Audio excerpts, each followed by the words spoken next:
Imagine being an omega, abandoned by your own pack, deemed worthless, enduring daily torments, both physical and mental. But just when you're about to give up all hope, you encounter him, your alpha, your fated mate. Chapter 1. Kelsey. I'm waking up to ash and dust. I wipe my brow and I sweat my rust. I'm bringing in the chemicals, inhale, exhale. I'm breaking in. I'm shaping up, hearing the sound of my alarm clock. I reach over blindly and smack the alarm clock, groaning as I sit up. I don't wait for my body to wake as I force myself to get up and quickly dress in the torn jeans and the two wear. I put my hair in a messy bun and run downstairs, quickly getting into the kitchen, preparing breakfast. I was almost done when Brittany and Ethan walk in laughing, followed by more pack members. Hey bitch, hurry up, I'm hungry. Brittany sneers at me. I keep my head down as I grab the plates of food and set them on the table. In no time the kitchen is filled with members who are eating and talking. I stand in the corner with my head down, trying not to draw attention to myself. My thoughts yet again turn negative and confused. When I turned 10, my parents began to neglect me. Then they began to call me names. I thought that was bad. But then came the beatings.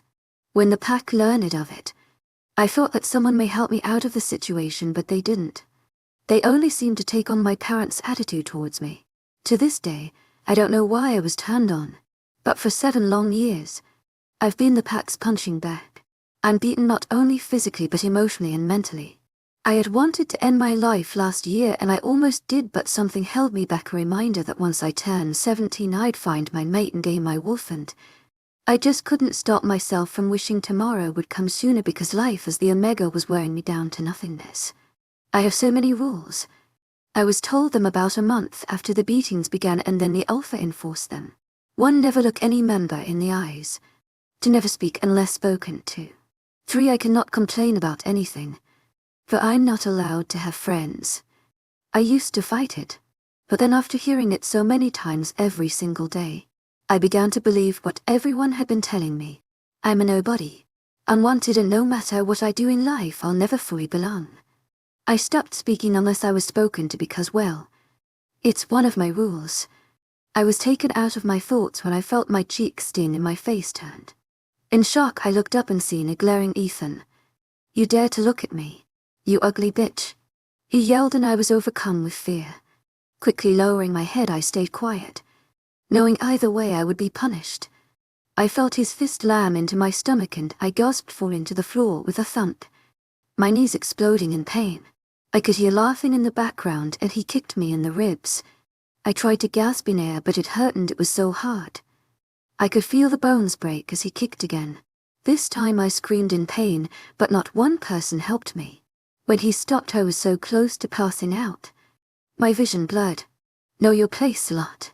And with that he and all the others left. And when I knew they had gone, I let the darkness overcome me. When I next woke, my first though feeling registered was pain. My whole body hurt and screamed in agony as I shifted. Looking at the clock I seen that I had an hour to make dinner. I did what I had to ignore the pain as I stood up and hobbled my way to the kitchen. Once there I began cooking. Tomorrow will be better, I told myself.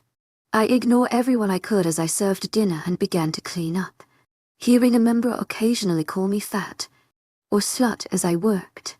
The names now didn't bother me as much as they did the first few months. I used to cry over just being called a runt, but as I got older the names got worse. I just stopped caring. You can eat, I was told by another member. I believe his name is Max. He was older than me, but he didn't call me names and he has never hit me. Though I wouldn't go as far as to say we're friends or anything, but he is the nicest so far. I don't answer but not my here. Keeping my eyes down. I was waiting for him to leave, but he came closer. I stiffened, waiting for the pain. I won't hurt you, he whispered. How do you feel? He asked, and I swear I heard genuine concern. I am fine, thank you. I say so lightly. I believe he didn't hear me as he simply walks away, leaving me alone to eat. I sigh in defeat at the little food they left me, but eat and how upstairs to bed. We are supposed to get a new alpha tomorrow. I'm just praying he is nicer than the last.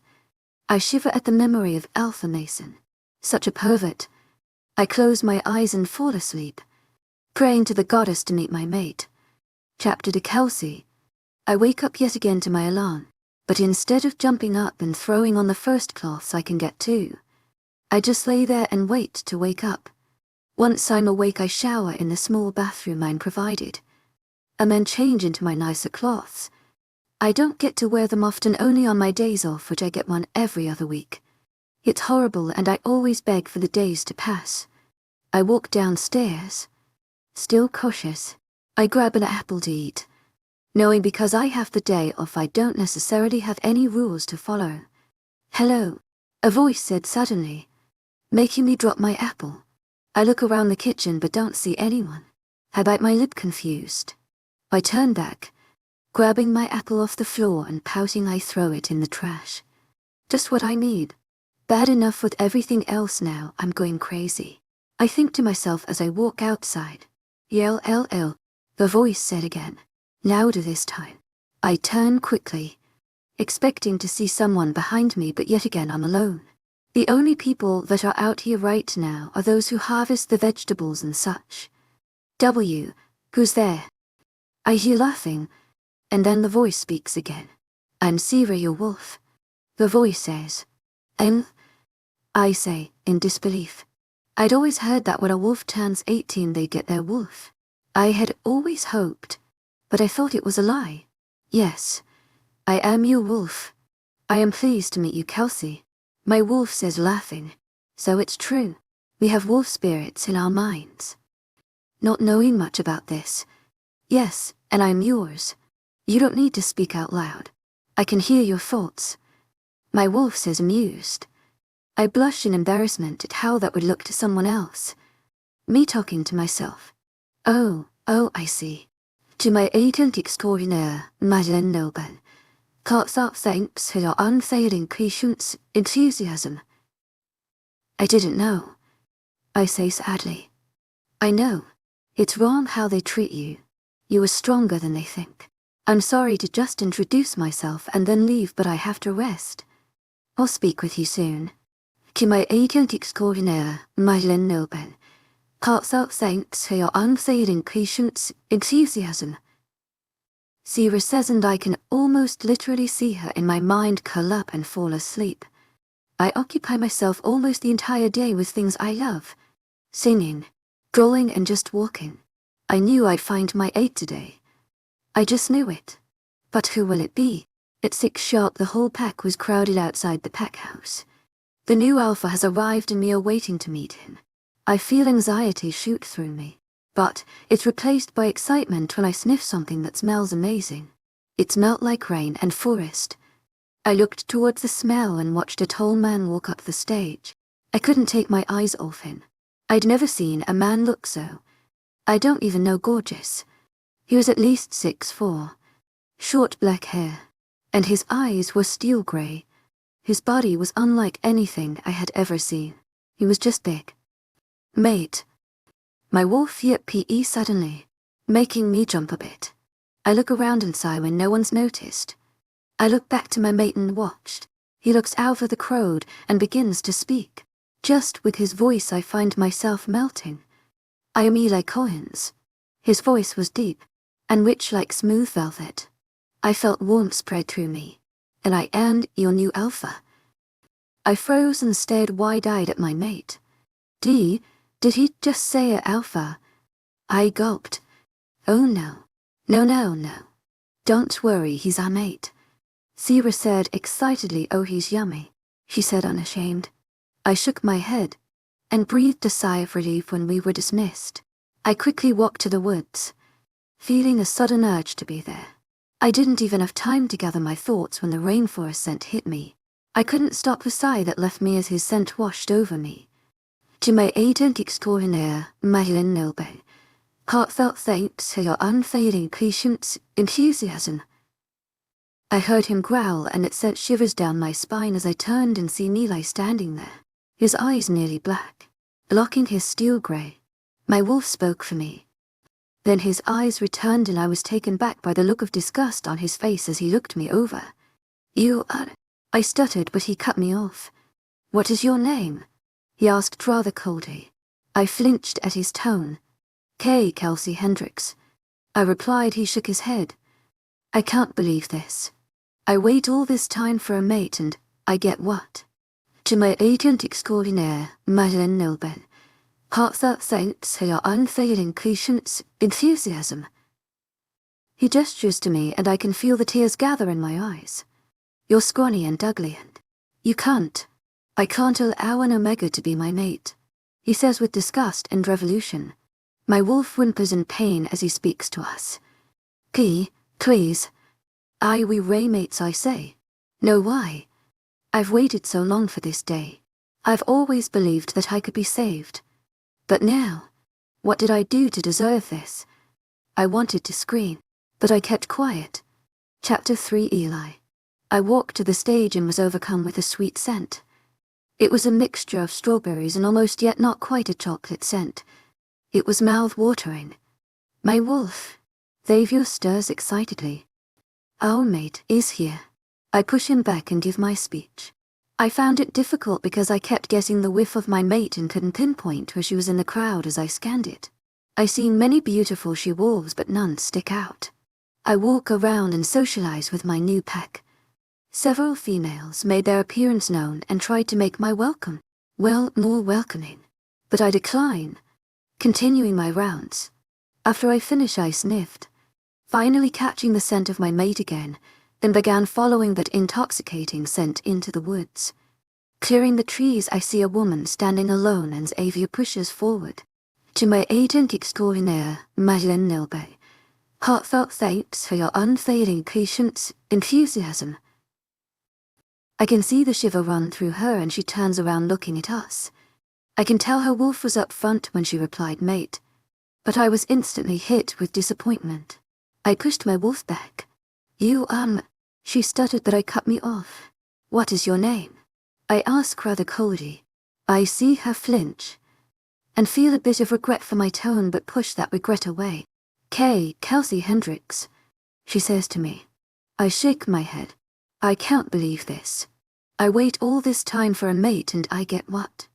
To my agent extraordinaire, Madeleine Nilben. Heartfelt thanks for your unfailing patience, enthusiasm. I gestures to her and that nagging feeling returns when I see her eyes water. But I can tell she is an Omega, the lowest in the pack. I'm an Alpha. You're scrawny and ugly and you can't. I can't allow an Omega to be my mate, I says with disgust and revolution. My wolf snarls, you lie. You're hurting our mate. Please. We're mates, she says, her voice cracking and laced with pain. I look at her pleading eyes. They're a strikingly blue cut, rare to see in that shade. I shake my head as my thoughts jumble. No, you're weak. I am Alpha, I cannot have a weak Luna. I state and I swear I can see her heart break. Take it back. You bastard. She is our mate. Our only mate. Xavier screamed at me and I blocked him out.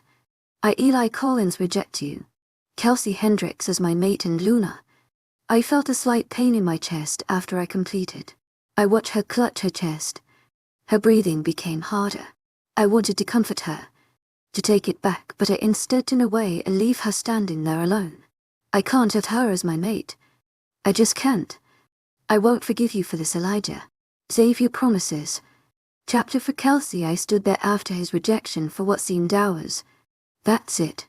It was proven. I really am unwanted. The tears refused to stop. My wolf whimpered. KL. Don't listen to him, she said, even though I could feel her obvious pain and hurt. I go to move, but instantly fall to the ground when this intense pain shoots through my body. I try to shout, but no sounds come out of my mouth. I scream silently. My bones crack and shift and I for a moment believed I had maybe died. But I can still feel the slight pain. I open my eyes, slowly, and even though it had grown significantly darker outside, I don't seem to be having any problem seeing. I stand, but I feel a difference. I look down and see white paws. Oh me God. I go to scream, but it comes out sounding between a yelp and howl. I turned. I shifted. I say ecstatic. Yes, go to the river and look down, my wolf says. I follow her command. finding it relatively easy to adjust to 4 legs, instead of 2. Once at the river I look down and gasp. I'm a white wolf, I yell. To my agent extraordinaire, webnovel. Heartfelt thanks for your unfailing patience, enthusiasm. Yes, aren't we beautiful? Sierra asks. But white wolves are rare, and don't know if anyone finds out. I'll be hunted. My anxiety spikes. Calm down. You'll be fine. You're stronger than you think. My wolf soothes. But how? Neither one of my parents are white wolves. So that means... I burst into tears once again. Though in wolf form it's not a pretty sight. When I calm down I shift back before anyone realizes I'm gone and catches me like this. But I remember I am now without clothes. I begin to freak. I don't have cloths. I choke. Great and other humiliation. I sigh in defeat and walk back towards the pack house. Happy that so far I haven't seen anyone. I listen closely and hear no movement inside the door, so I creep in. I make it to the stairs holding my arm across my breast, and the other hand covering my downstairs. I almost make it to my room when Ethan walks out of his. I freeze when he looks up. His eyes dilate, and I nearly black well. Isn't this a nice surprise? He says while coming closer. I back up, but he lunges at me and grabs the upper arm that's across my chest. I have no choice but to follow since I don't want to reveal anymore. And he hums while his nose runs along my bare shoulder. You smell nice. His tongue darting out to lick me. Let go. I say weakly, trying to struggle, but he's too strong. I don't think so. He grabs me tighter, which I'm sure will leave a bruise, and drags me to his room. My heart picks up when he locks the door, then throws me forward and I land on his bed. Please. Don't.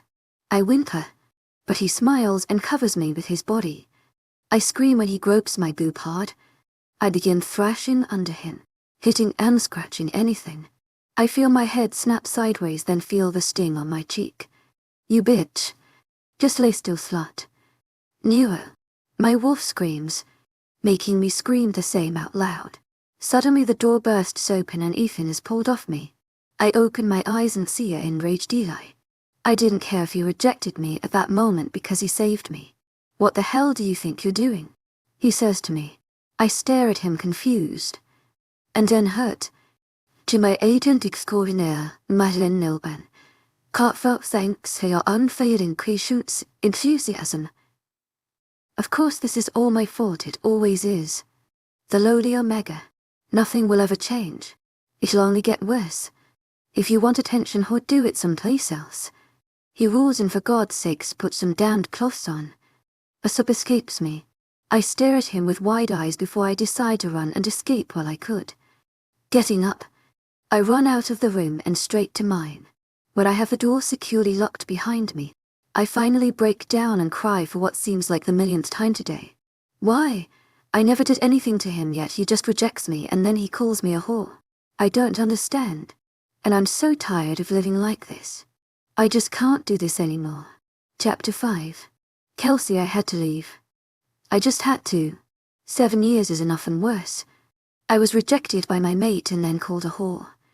I was almost raw, I can't even think of it. I can't believe he would think that about me. He's our mate, Keo. My wolf said lowly. No, he isn't. He rejected us, remember.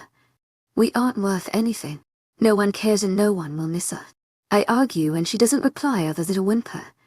The sadness I feel is weighing me down. I need to stand up for myself, and that's what I will do. I dress and pack my clothes, what little I have, and put it under my bed.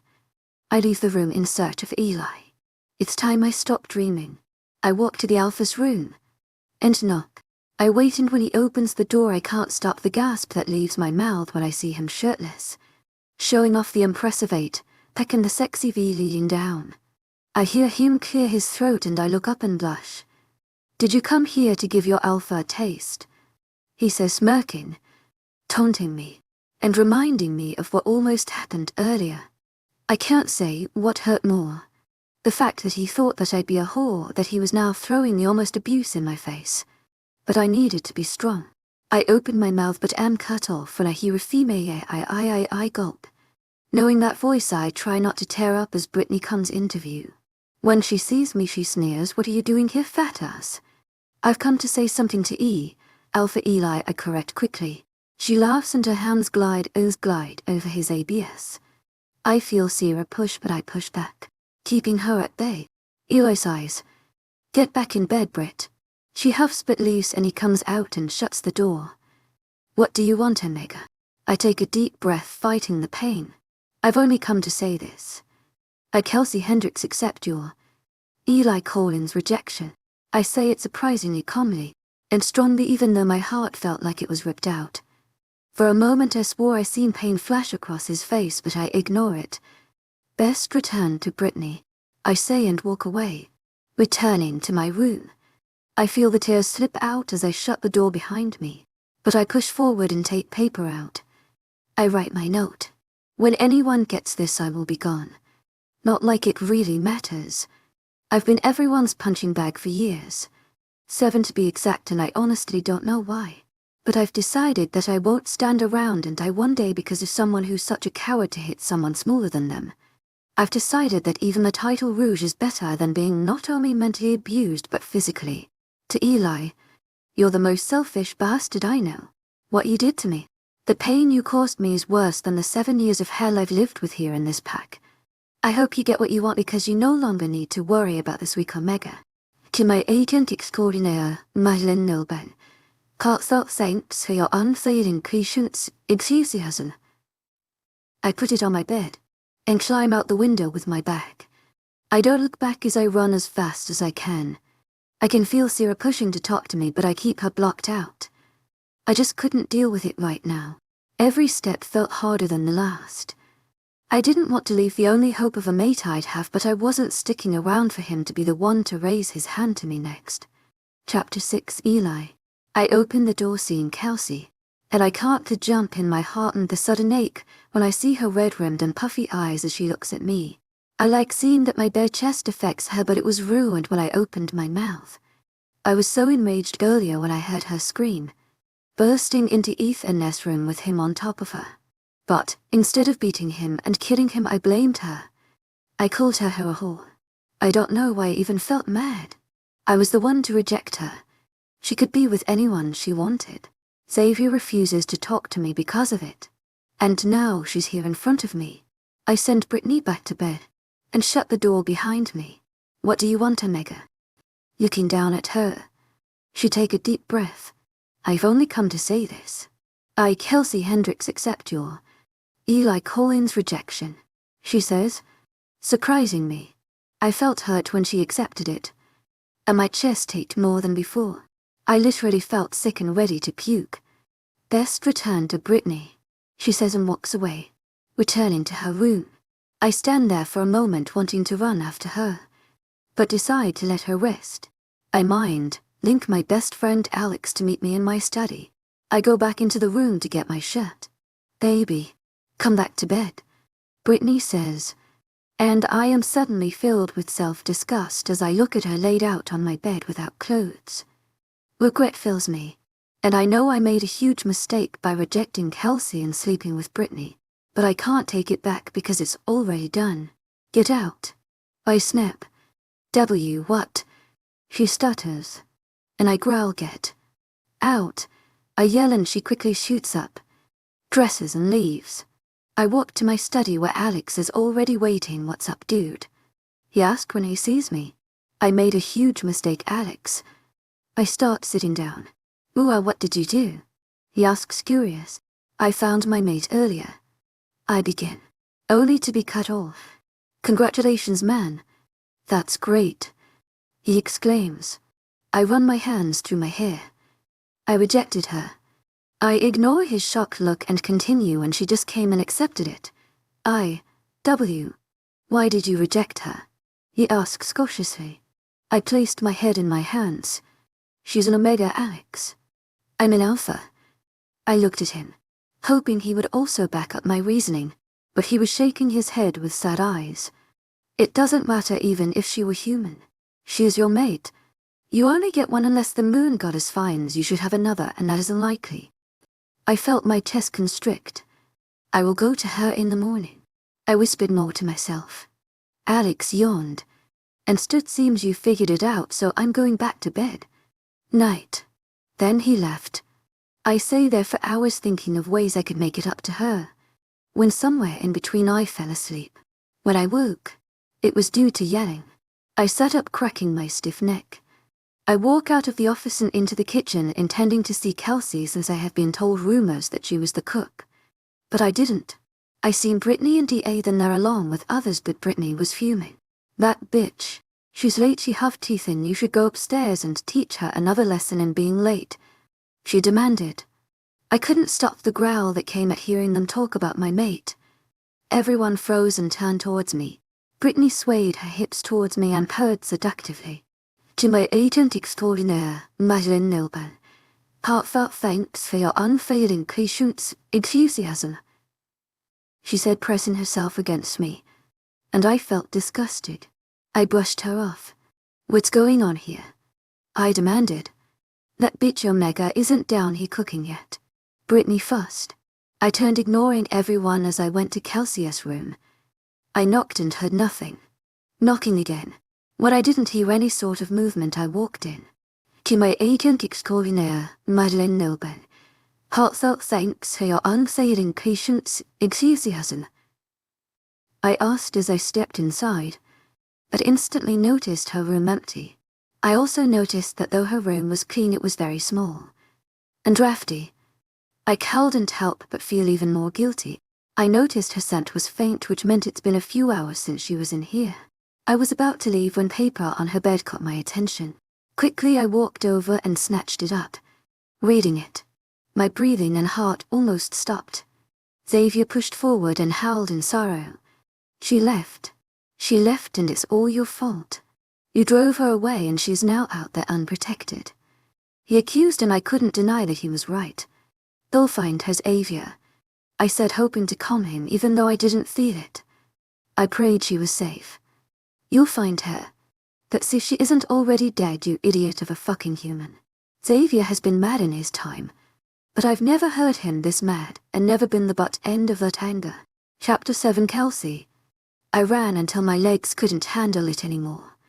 I chose not to shift because Sierra and I agreed it would be best for now not to shift because of my situation. But also because Sierra worried that I wouldn't be able to handle another shift right now in my weak condition. I felt my fear spike when I felt myself run into what I believe is the Blood Rogue territory. They are ruthless, and their name alone shows that. I walked as quietly as I could, avoiding leaves, twigs, anything, until I heard something snap, and I turned, effectively not seeing the tree root that I've now ripped over. Believe me, if I wasn't in a life or death situation, I'd laugh. You smell it? My wolf asked. But instead of answering, I sniffed. Wolves were close, and I knew it was only a matter of time before they catch my scent. I got up and ran, but my legs burned and felt like jello. I can't run anymore, I whimpered in defeat. I almost felt the urge to scream when a big brown wolf, who I could tell was their alpha, stalked forward, growling. I decided that if it was my time, it was my time. I watched him, frozen in my spot. Another wolf joined him. He was lighter in color but almost as big. The new wolf stayed while the alpha went behind a tree and came back out wearing shorts. I had to admit he was handsome, younger than I had thought. But a part of me still thought Eli was better. Who are you? He demanded, his voice rough. I stared. I didn't realize the other had shifted until he spoke. My alpha asked you a question, Rouge, he said coldly. I flinched. My name's Kay, Kelsey, I said low. The alpha's face seemed to soften a bit. And what are you doing in my territory? I don't know where the newfound confidence came from. I was just passing through. His lip twitched. He slowly looked me over. What is a female so small doing out here alone? What happened to your pack? He asked, curious. I bit my lip. I left. The other wolf growled. So now we will have more wolves in our territory looking for you, he stated with a low growl. I shook my head frantically. They won't. They don't care, I said, in hopes they'd just let me pass. Please, I only wish to pass. I don't want any trouble and I mean no harm. The alpha seemed to consider this. You will come with us. I stared in shock. I asked, confused. You're young. I'd assume 15, 16. And you wouldn't last long. I suddenly felt dizzy. Lack of food and all the running finally caught up. I shake my head hoping to clear it, but it makes it worse. I almost wanted to laugh. I left because I wanted to live. To go somewhere I'd be happy, but fate seemed to have other plans for me. I at least won't die at the hands of my supposed pack. Please I just want to SS I say before darkness covers me. Chapter 8 Kelsey. I came to slowly. I could hear voices talking around me, and for a moment I stayed still as if I was still asleep as I listened. What do you mean abused? The voice whispered, yelled. I remembered the voice and wondered why the alpha was here. She is malnutrition, dehydrated, and she has scars that well suggest that this has been going on for years. She has fresh bruises along with older ones. Someone, or many, have used this poor girl as a punching bag. A soft voice explained. I mentally flinched. Of course there was malnutrition and stuff. I get scraps and sometimes I don't even get that whole. It's amazing my body hasn't just given up by now. I used to say to myself, just hold it out until I find my mate. But now, I don't even care. The growl threw me off. So this is why Chess now Rouge. He connects it. She's too young. I can hear sad ends in his voice and it's confusing. Why would this stranger feel sad for me? This is stupid. I decide it's best to get this over with. I open my eyes and then groan as the light blinds me. I instantly feel soft hands on my face. I flinch from habit. Plus my face is still sore from Eth and hitting me. Easy, child. You're safe. The soft voice speaks. I open my eyes slowly this time and see the most beautiful woman staring at me. Her face is a mask of concern and worry. I look over and see the alpha and I lower my eyes automatically. Don't be afraid. We won't hurt you. The alpha's voice chimes in. Softly. What am I doing here? I stutter. You passed out from being weakened. We couldn't leave you there, or else you may not have survived. He explains slowly. I shake my head. I meant in a bed. Unconsciously I move my hand over the soft material. I don't hear anything, so I take a chance to look up. And the woman's eyes are glossy, almost as if she's about to cry, and the alpha looks saddened, but also there's an underline of fury in his eyes. I'm confused, and it must show since the woman speaks up. Where else would you be, child? She whispered. I shrugged. The cells. Dead. The bed I had wasn't comfortable, and it wasn't as high up as this one. This one would be perfect for just waking up and hanging your legs over. Mine had been on the floor and dirty. I hear her gasp and the alpha growl, and I cringe, fearing that I'd just angered them, and I close my eyes waiting. Look at me. Kelsey, is it? The woman speaks, and I slowly open my eyes. We aren't going to hurt you. We only wish to help. You're so young and you've been through so much. She pauses and my eyes widen. But this pack is known for its ruthlessness. She chuckles, and I blush knowing I said it out loud. We draw the line at hurting children. She smiles gently. But I'm not a child. I'm 18. I blurt. And fear takes over as I just admit I'm an adult. The alpha laughs wholeheartedly, and the woman just grins. You're still a child. But I just realize we've yet to introduce ourselves. She stands and walks to the alpha. This is Alpha G. I can. I'm Luna. Jamie. She smiles. I stare open-mouthed at them. I'm not sure what to say. This whole time I'd be avoiding the alpha's eyes, but I looked directly in hers. Would she hit me? Would I be killed now? I look down, my hands clenched in fist on my lap. For all those years, I'd been beaten into submission. Those stupid rules were playing in my head, and I'd broken one. My heart began to race as all the thoughts and memories raced through my mind. To my agent extraordinaire, Madeleine Nilben, heartfelt thanks for your unfailing patience, enthusiasm. I heard the Luna speak, but I couldn't even bring myself to look at her now. Look at me, please.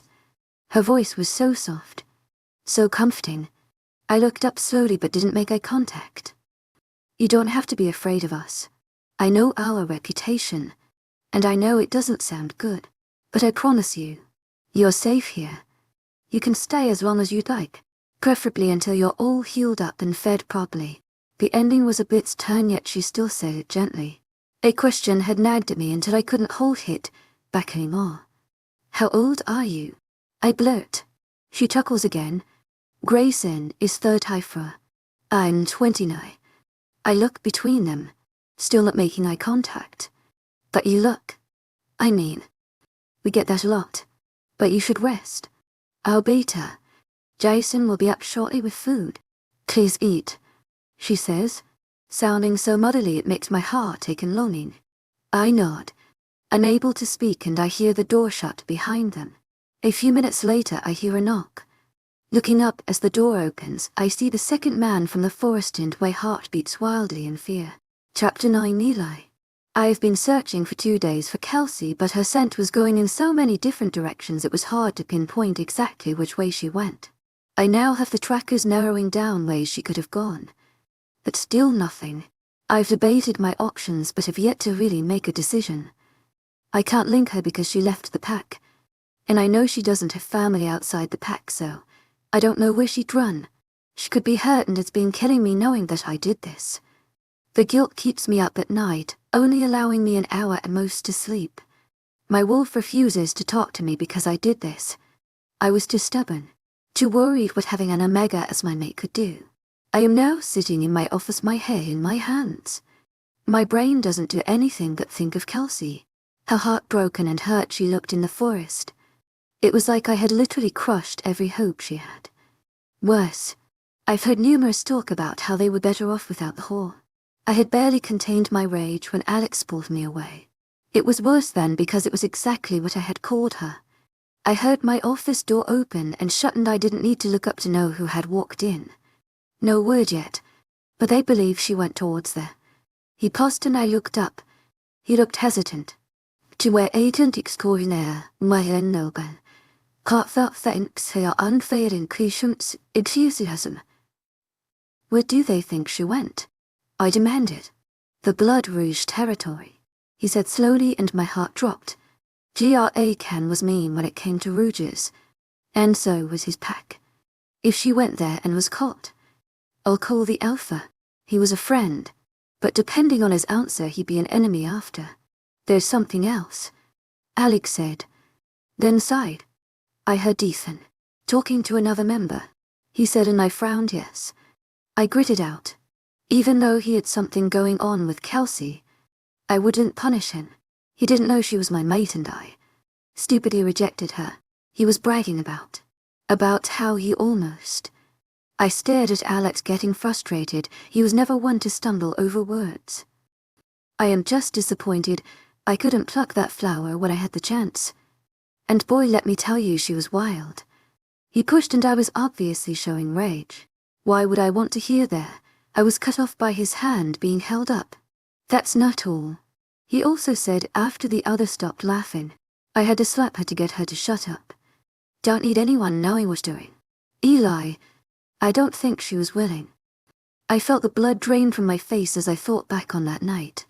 She did have a mark on her face, and she was crying, but I didn't think anything of it.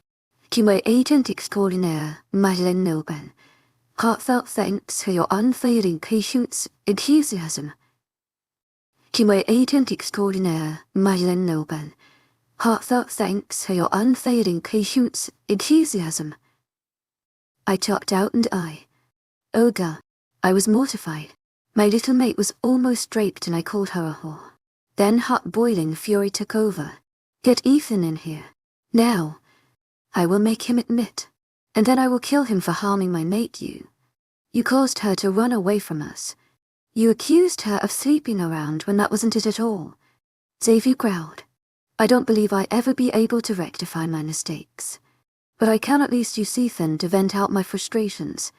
Unfortunately, when Alex left to get Ethan, I knew deep down that it wouldn't help the situation. I wanted him to pay. But honestly, this was all my own fault. If I hadn't rejected her to begin with, she wouldn't have been in the situation. She would have been safe with me in my room. Chapter 10. Kelsey. I watched the beta in silence as he comes into the room more. This one seemed rather vicious in the woods, and I'd rather not speak and anger him. I tensed as he came closer. He set the tray he was holding down, and for a long while we had a staring contest. His eyes and face stoic as he observed me, but because I am weak, I'm sure mine showed fear. Then he sighed, and I swear from the break of silence I almost jumped. I will not hurt you, little one. I, along with the Alpha and Luna, have seen what you've been through. I would never do so to a child. I look at his eyes as he speaks, and I can tell he is serious. No one will look for me. I say so quietly. If he wasn't a wolf, he wouldn't have heard me. He looks confused for a moment, and then it seems he remembers what he said in the woods. Why? Out of curiosity, would no one look for you? Do you have a mate? He asked me. I know he meant no harm, but pain seared through me like a knife. I duck my head down, and my shoulders shake as I silently cry. I want to smack myself for showing even more weakness, but once a mate was mentioned. Even by me accepting his rejection, I still felt the pain. Sierra still felt it because I heard her small broken whimper. I feel warmth around me and I freeze. Sure. He coos softly, rubbing my hair. His embrace is so gently, and just for a small moment I want to lean on someone. Just once. So I lean my face into his neck and cry. I cry for the lack of love from my family, for my pack, and for my mate. I cry for never having friends, for anything and everything the last 7 years. Finally, after what seemed hours, my tears dried up, and I felt numb. When I pulled away, I noticed I was staring into the most beautiful forest green eyes I'd ever seen. I suddenly felt embarrassed for how I acted. I'm sorry. I mumble. The man chuckles. That's all right, little one. By the way, I'm Jason. He grins at me and I offer a small smile. To my agent extraordinaire, Madeleine Nilben. Heartfelt thanks for your unfailing patience, enthusiasm. Can I ask, do you have a mate? He sounded so hesitant. I shook my head and smiled sadly. I am simply an omega. To my agent extraordinaire, Madeleine Nilben. Heartfelt thanks for your unfailing patience, enthusiasm. Well, I wasn't worthy of being his mate. He rejected me at first chance. I chalk out. I see something I believe is anger in his face, but shrug it off. He is blind. A mate is a rare and precious gift to us. He has lost his other half, and now he will never feel complete. He says, almost as if he experienced it himself, which by my wondering expression he must figure my thoughts. My mate was killed, and I was unable to stop it, even though it happened before my eyes. He said calmly, though from seeing his eyes I knew it still haunted him. Rouges? I asked cautiously. He nodded, and I pouted. I don't know what to say to that. What can you say? Losing your other half is horrible and sometimes deadly, or even able to cause you to go insane. I reach out slowly and pat his head. He looks at me amused. Then his face turns serious. Why do you have so many scars? He asks, carefully watching my expression. I look at him utterly confused. Because. Chapter 11. Kelsey. I was utterly confused. Because. Why was he asking this? I was an omega. Wasn't that enough? My confusion must have shown because he asked again. Who gave you the scars and beatings? I hesitated. My pack, of course. I stated it in a matter-of-fact tone. He looked angry but confused. Why? I looked at him like he was dumb. Well, I already said. I'm the Omega. In other words, the pack slave. It's how own gazer are treated. By the time I finished, he looked even more mad. Isn't that how all packs are? Timidly. I don't want to be hit again. And treated that way. The next I know, he's standing and looking down at me. With the amount of rage I felt off him, I became frightened. And I backed away, falling off the bed. Please. I whimpered, waiting for a kick. A punch. The pain. He moved around the bed, and I had backed up as far as I could possibly go. But he stopped in front of me. I looked up, and some of the rage I had seen dimmed as he looked down at me. We do not hurt our members, no matter their title. Only monsters do that to their members. He spit. I looked at him wide-eyed. So you're not going to hit me? I whispered. He looked disgusted. No. And no one here will hurt you. I see it will take time and healing for you to believe that. I looked at him closer. He was nice, or so he seemed, and he was attractive, a bit more taller than Eli, but about the same in muscles. To my agent extraordinaire, Madeleine Nilben, heartfelt thanks for your unfailing patience, enthusiasm. I began slowly. What will the Alpha and Luna do with me? He shook his head and patted my head. I don't know, but I do know they won't hurt you.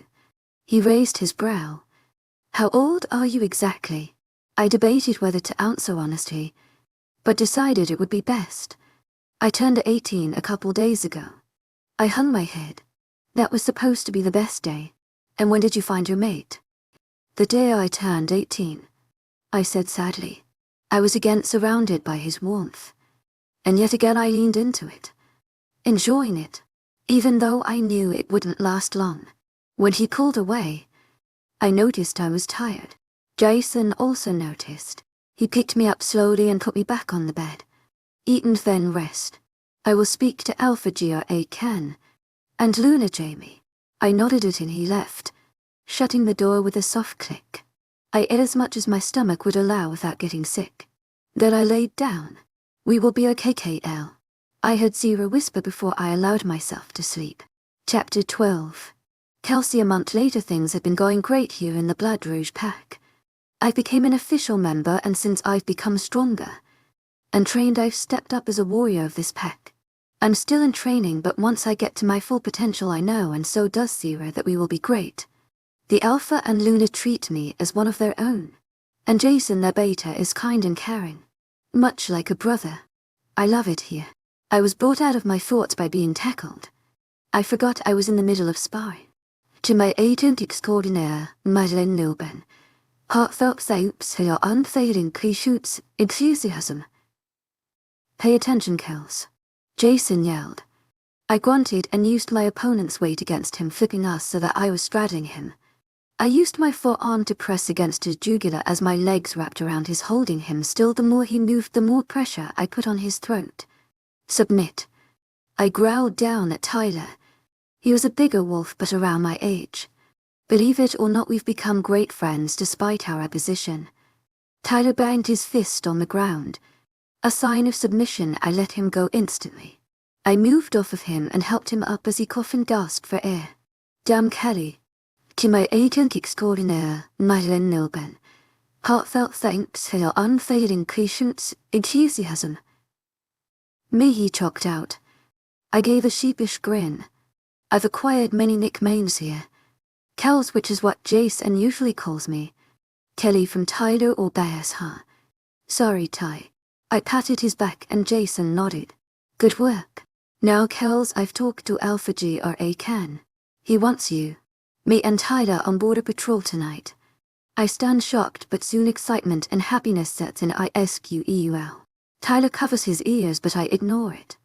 To my agent extraordinaire, Madeleine Nilben, heartfelt thanks for your unfailing patience, enthusiasm. OMG, yes. I jump up and down as Jason shakes his head amused. You've trained hard, and there isn't much more I can't teach you. You've done good, kid. I'd met his compliment and praise. Jason has become like a big brother to me over this last month. Thank you. He nods. Go get cleaned up, you too. Tyler and I nod and leave the training grounds. I walk into the pack house and see Alpha Gra Ken and Luna Jamie. They're sucking face with each other. I didn't mean to stare, but the sight just showed me what I would never have, and the small pang that went to my chest reminded me of my loneliness. Soon they must have felt eyes on them because they spotted me. I blushed, having been caught watching. I say quietly, a hint of sadness. Jamie looks sad, and Gra Ken looks sympathetic. Don't worry, dear. We just got carried away, Jamie says shyly.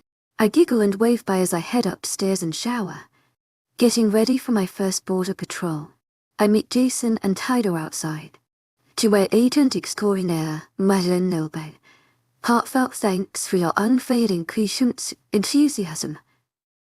Jason asks, and I nod. We head to the woods and shift. Oh yeah. The Blood Rouge pack know of my secret. About being a white wolf. And they've swore to keep it a secret. Alpha G. Aiken has been doing what he can to find out who my parents were or if they are still alive. But when you've got to be discreet, it's hard. As long as I'm on Blood Rouge territory, I'm safe. Or so I believe. Chapter 13. Kelsey. We waited and sat around. Tyler had the west side. I had the north and Jason took the east. We would simply mind, Link if there was a problem. I yawned as my ears perked up at a distant sound. I hid behind a tree, rolling in the dirt to unmask my scent and to my white fur. Summons. Rouges. To my agent extraordinaire, Madeleine Nilban. Heartfelt thanks for your unfailing patience, enthusiasm. My wolf growled. I stayed quiet. Deciding to mind, Link, Ty and Jason. Guys. Got Rouges coming my way. I sent and got a return on our way, from them both. But they won't make it, the sounds are too close, and I felt a small amount of fear as I heard several wolves. When I seen two brownish wolves cross and then stopped to take a breather. I heard the other wolves coming.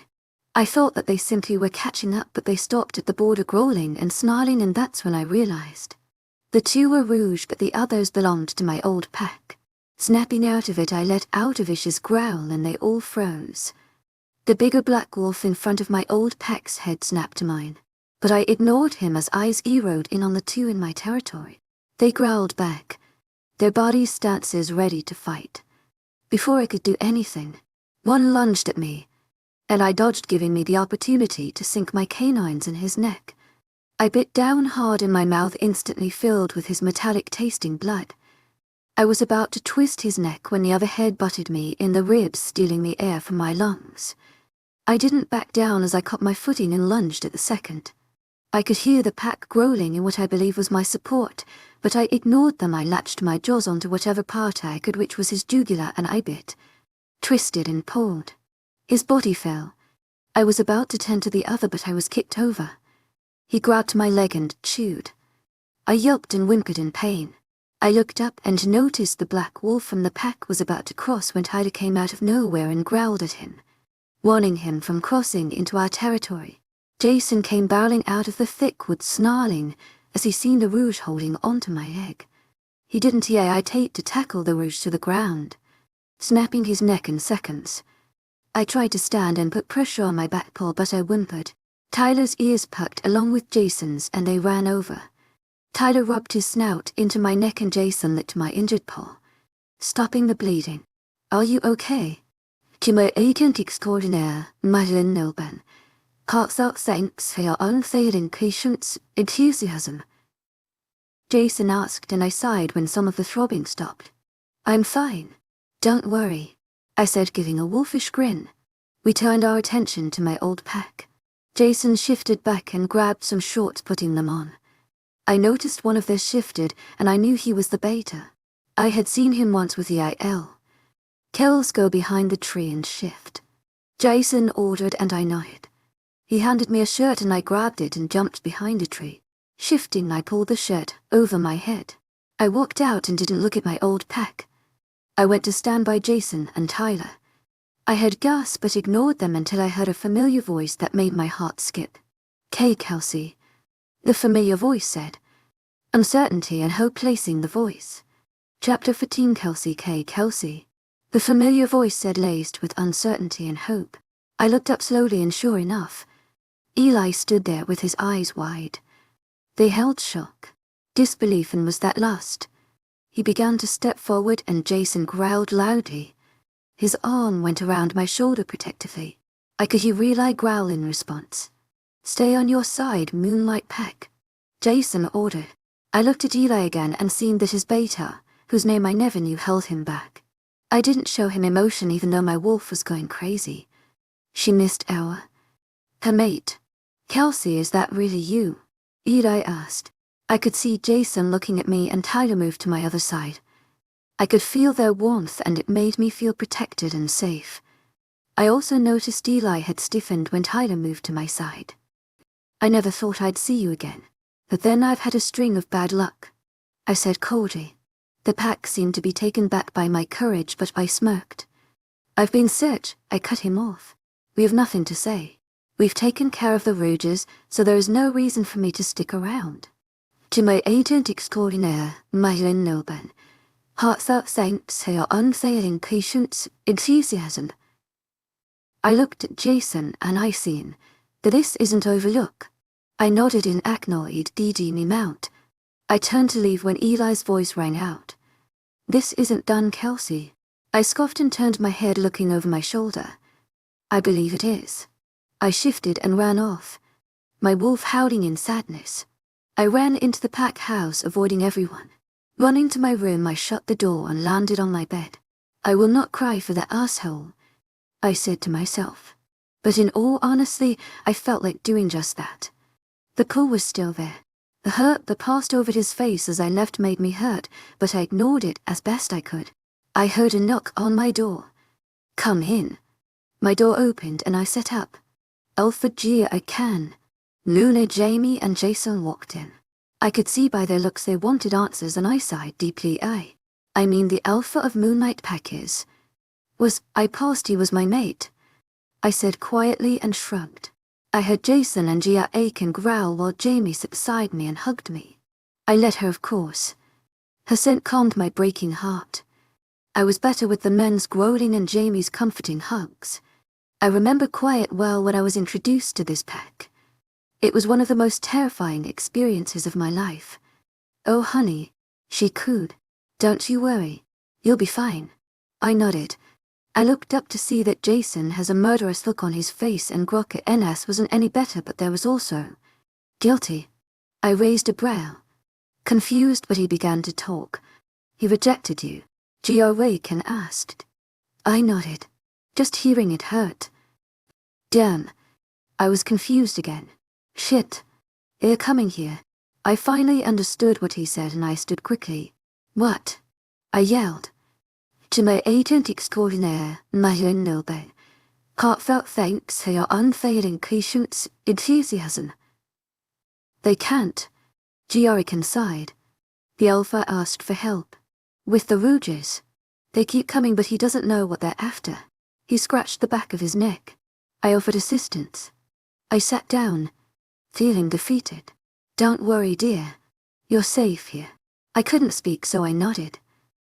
I said, in a whisper. Jason wrapped his arms around me. I leaned into his warmth. He was one of the few who could comfort me. They arrive tomorrow. Tyler will be with you the entire time. So don't worry, Jason said. I nodded into his shoulder. I am really tired, I hinted. They seemed to buy it because they all walked to the door. Remember, Kelsey, you're one of us now, and we protect our own. Alpha Gia ached and said determinedly. I smiled slightly. Thank you. I got a good night from all of them. I laid down on my bed. What am I going to do? Why do they have to come here? Chapter 15, Eli the Forest PT. 1. I smelt the Rouges in our territory and held out the warning. Soon I had my bite at Alex, and a few other warriors behind me, spotting the 2 Rouges we gave chase. They were fast, I give them that. But, could we get them? We get them before they crossed the border. I growled in frustration as they crossed. Stop, I ordered my pack, and they obeyed, stopping at the borderline, growling out their own frustrations. I looked around. Where is the guard? I then heard a growl coming from the tree line. A lone wolf. The size suggests that this wolf is female. But she didn't take her eyes off of the Rouges. Was she not? She's going to take them alone, my beta asked. I couldn't take my eyes off this wolf. I don't know why, but she drew me in. Her fur was dirty. Her wolf eyes are crystal blue. But she was beautiful. I growled when one lunged at her. She dodged and sunk her canines into the back of his neck. The Rouge whimpered in pain. I seen her bit down and then I growled as the other Rouge hit her in the side. I was sure we were about to see this female. I bet she caught her footing and lunged, latching onto his throat. My pack along with myself growled in encouragement. Some of my pack shouted though she couldn't hear. "Get him, girl." Who? She pulled and twisted. When she moved away, his body fell. She began to move but was too slow. The other grabbed her leg and looked like he was trying to chew it off. I was about to step over when another wolf, who was grey, stood in front of me, snapping. I was baffled. He was concerned about me crossing while his packmate was being hurt. But then I heard a vicious snarl. Looking at the bigger, dark brown wolf, tackled the wolf off her and wasted no time snapping his neck. When done, she stood and whimpered. The wolf in front of me turned and went to her, nuzzling. "They must be mates," a pack member asked, but I couldn't answer. Seeing the two males care for her and comfort her irritated me, and I don't know why. The dark brown wolf shifted into him and Foreman pulled some shirts on. He handed the female a shift and she disappeared behind the tree. We all shifted while we waited. When she came back out, I stood in shock. I knew my pack was shocked by their own reaction, but she never looked up. Instead, she went to stand by who I assume is their beta. Kelsey?" I asked in disbelief. In shock, I looked her over. Her legs were now toned and tanned, and as she looked up I simply noticed the breathtaking blue eyes I'd missed. I felt my body stir to claim her. I took a step but then snapped out of it when the beta growled. "Stay on your side, Moonlight Pack. To my agent extraordinaire, Madeline Nilben. Heartfelt thanks for your unfailing patience, enthusiasm." He slung his arm over Kelsey and pulled her deep to his side. I growled possessive lie. Xavier wanted to come out and challenge this wolf for touching her. Chapter 16. Eli the Woods PT. To my chest rumbled and vibrated with my growl.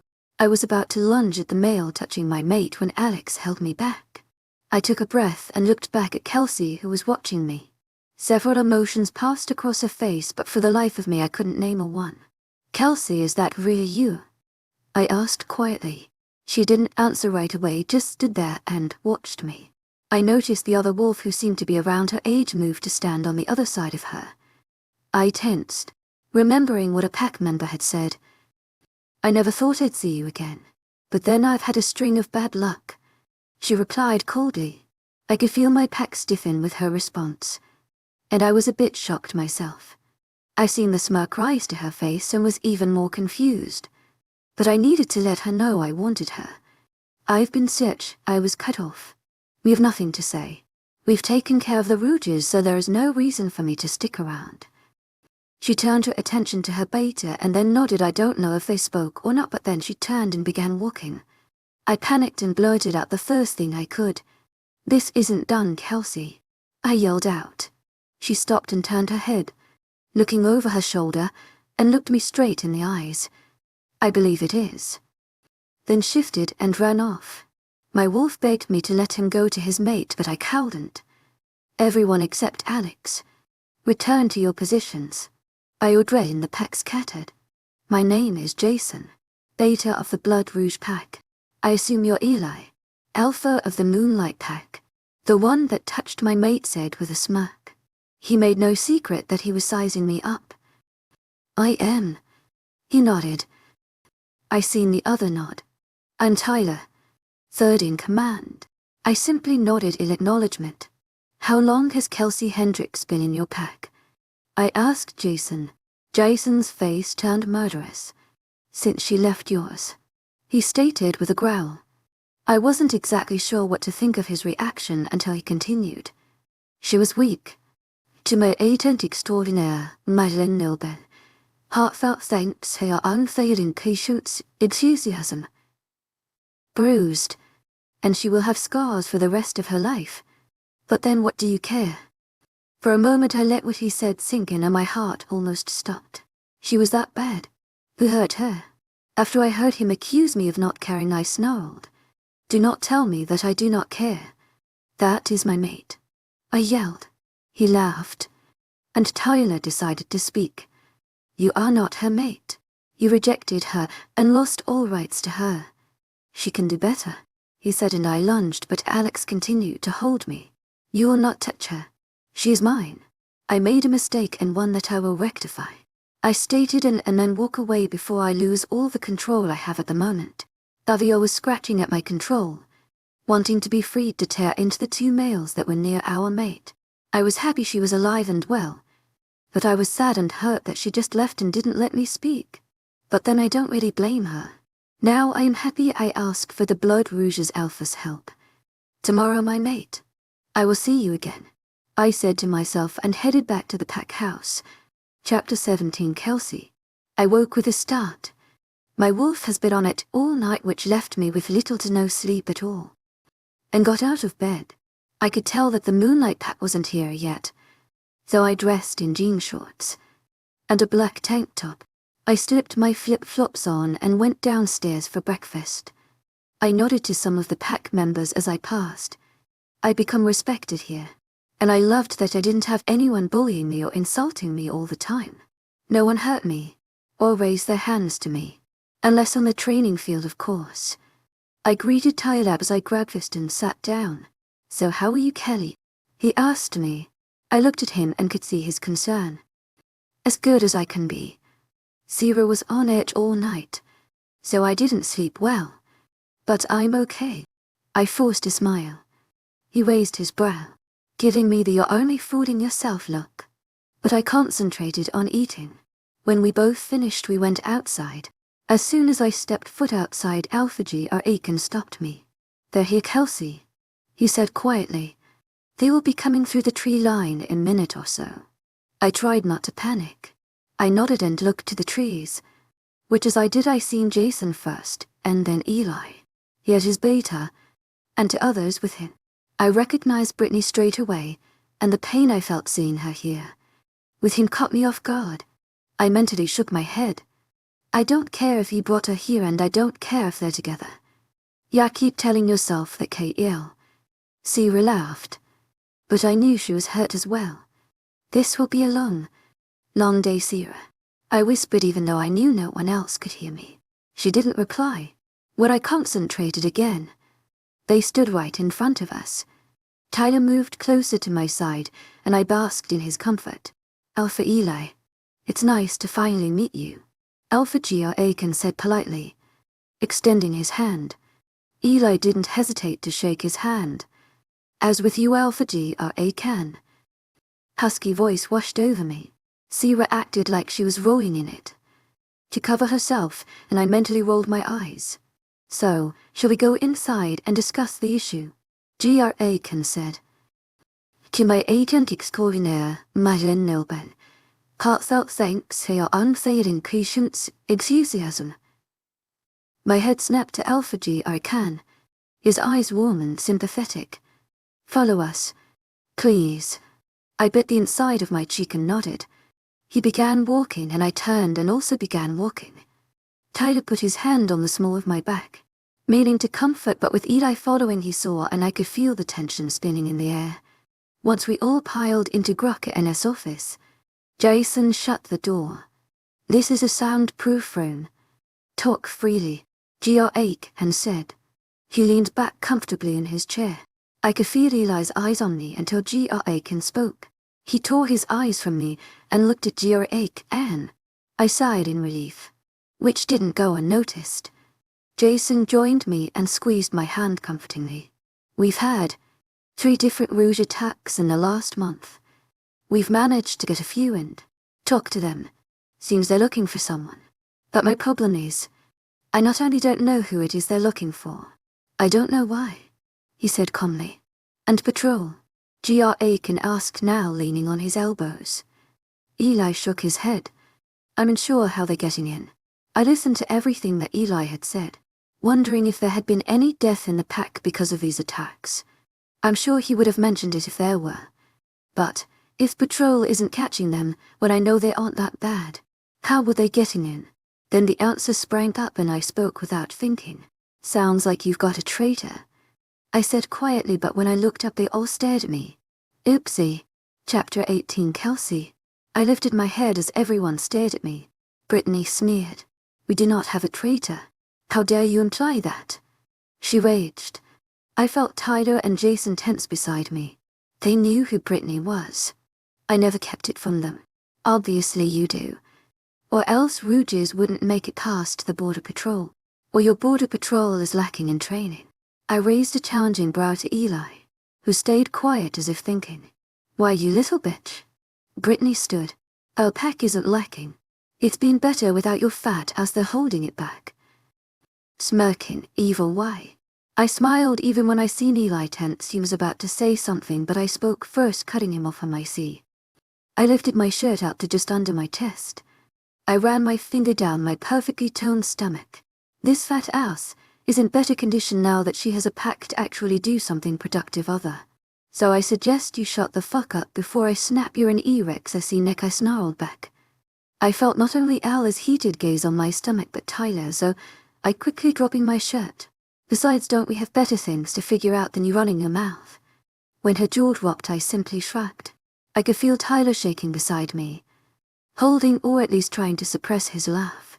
I looked at Alpha GRA Ken. I apologize, Alpha GRA Ken, I said politely. I seen his eyes shine with proudness, and I couldn't help the smile that spread across my face. He nods his head. So you believe we have a traitor? Ella began, and I looked at him emotional, says, nodding. It is a possibility, I heard Brittany huff. But Eli ignored her. He looked at GRA Ken. Can I speak to you privately, Alpha? Alpha GRA Ken nodded. Dismissed. To my agent extraordinaire, Madeleine Nilben. Heartfelt thanks for your unfailing patience, enthusiasm. Tyler and I left the room. Brittany, their beta as a behind. The door closed and I walked outside. Jason and Tyler following. Yo, bitch. I heard Brittany yell behind me and I sighed. I didn't bother stopping. She wasn't worth it. Hey, she yelled louder.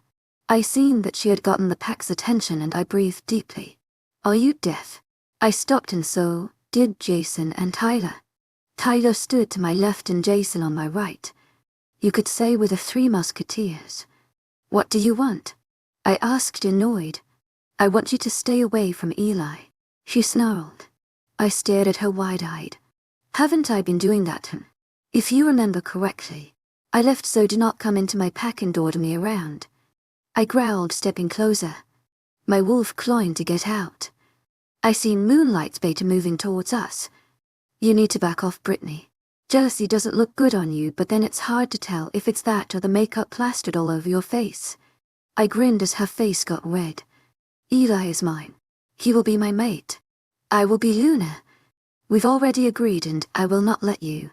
Some worthless freaks stand in the way. She yelled. My pack glared at her. Tyler and Jason went riched. I knew they wanted to attack her, but I showed no signs of distress, which was the only thing saving her. I really hated Brittany. She's always been a pain to me, literally. Chapter 19. To my agent extraordinaire, Madeleine Nilben. Heartfelt thanks for your unfailing patience, enthusiasm. She stepped closer. Even though I kept the fake calmness on the outside when she had said that her and Eli agreed to her being his mate, I felt my heart break yet again. As well as ear. Then I will pray for your pack, I said and turned my back. But then I felt her claws. Her fucking claws sink into my arm. I yelped and she laughed. That's it, I'm done. My eyes changed to a brighter blue as I let my wolf be in some control as well while I reared my arm back and punched her half-force in the face. She let go and stumbled back. I turned my full attention to her and growled in warning. Did she listen? Nope. She lunged at me and I dodged. She did this more than one time and kept missing me. She became more and more frustrated. She sounded like a dying animal as she shrieked. I'm warning you to stop, I said loudly, but she continued. After a moment she stood there glaring at me with so much hate. Then I heard the familiar cracking of bones. I couldn't allow her to shift, because if I shifted they'd know. So I ran to her and punched her full force. She fell back but continued to shift. So I leered into her face over and over again until she was unconscious. I was pounding lightly when I heard a roar. I knew instantly it was Alpha GRA Ken. I quickly stood and turned to him. As he and Eli rushed over. A small misunderstanding, I said calmly when Alpha GRA Ken was within hearing distance. Eli looked down at Brittany, then at me. Did you do this? he asked, clearly shocked. I did. What was the misunderstanding? Aiken asked. She seems to have it in her head that I am after her Eli and she was warning me off. Even though she's a complete idiot, she couldn't comprehend that I left their pack for a reason. She also felt threatened by me because her and Alpha Eli have an agreement. His beta finally snapped out of his shock and looked at me with what I assumed was admiration. Eli chucked on air. What agreement? Her being claimed as your mate and Luna. Even the words hurt me, and honestly, as much as I tried, I couldn't stop the pain. It hurt my Wolf and I so much, and to have Eli so close was all the more painful. I saw Aiken stiffen just slightly at the news. His eyes found mine, and I could see the sympathy. I looked away, not wanting to see any more sympathy or pity. What the fuck? I never agreed to that or anything like that. Eli growled. I laughed. Anyways, she sunk her claws into my arm and I played with her. I did warn her, and then she got pissy and tried to shift, so I stopped her. I looked right back to Aiken as I said that. He knew my reasons and he nodded. This is true. They both had words. And when Kelsey tried to walk away, Brittany grabbed her. Eli's beta said. I smiled at him and he nodded. Well, Alex, you grab Brittany and take her to get cleaned up, Eli said with disgust clear in his voice. I was unsure where the disgust played in. Was he disgusted that one of his pack members attacked another pack's member? The pack they were trying to get help from? Or was he upset because Brittany had attacked me? I shook the thought quickly away. No way was it the latter. I smiled to myself when I finally learned what the beta's name was. I don't know why it was bugging me. Am I free to go? Actually, Kelsey, I need to have a word with you, Aiken said, and I nodded. I followed him back to his office, wondering if I was in trouble or if he was going to ask privately if I was all right. Not wanting to be thought of as weak,